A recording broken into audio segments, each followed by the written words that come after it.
उस जटा कुंडली में ये काल रहता है, वहां एक बहुत बड़ा ब्रह्मलोक के ऊपरले स्थान पर है इसका सरोवर, और वहां ये 3 इसने स्थान बना रखे हैं। कहते हैं इस जट कुंडल से भी ऊपर हमारा स्थान है। प्रत्येक ब्रह्मांड में कबीर परमेश्वर का एक राजदूत भवन है, जैसे राजदूत भवन होया करे ना प्रत्येक देश के प्रत्येक देश में।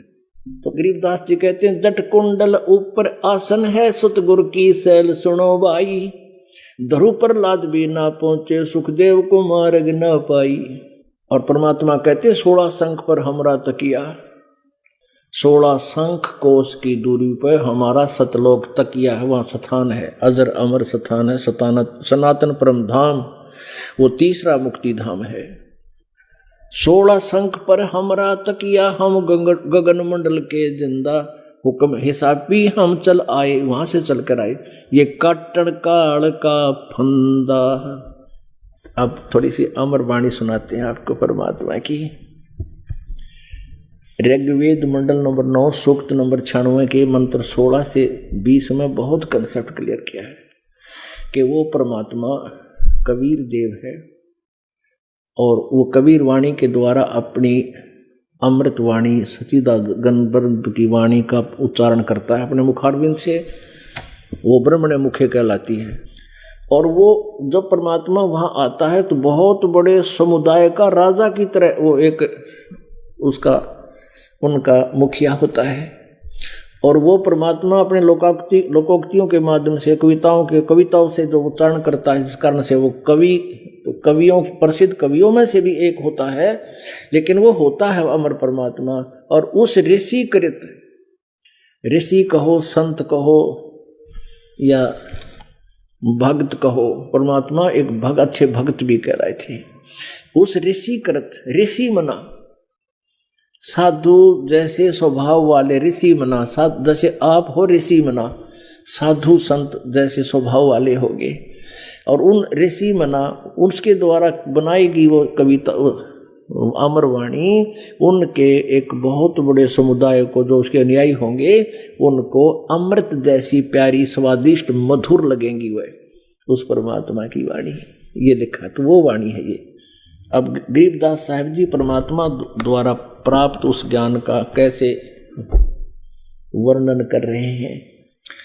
कस्तूरी नाम कबीर है, बिन छेड़े मैं कंते, आज अंत की कहते हो, पटतर कोई न संत। परमात्मा कहते हैं कबीर जी की जो शक्ति महिमा है ऐसी है जैसे कस्तूरी को ना हिलावे डुलावे तो भी उसमें से गंध महक अपने आप छूटी रहती है।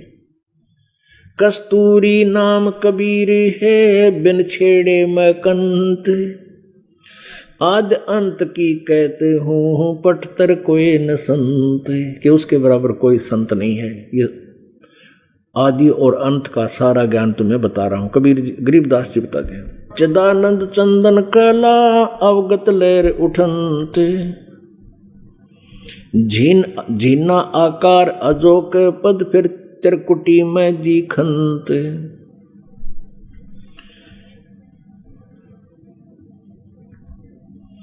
नैनो मद निरखत रहे ये अवगत नाम कबीर, बेड़ा पार लगाए हो सुरत सरोवर तीर। दो नैनो बीच कमल है उजल हिरंबर धाम, शेष शेष पुन रटत है जिन्होंने पाया राम। अब परमात्मा कहते हैं कि जिन मंत्रों को तुम जाप करते हो, कोई तो वासुदेव ओम नमः वासुदेव नमः ओम नमः शिवाय कहते हैं, या राम राम राम राम, या ओम ओम ओम ओम।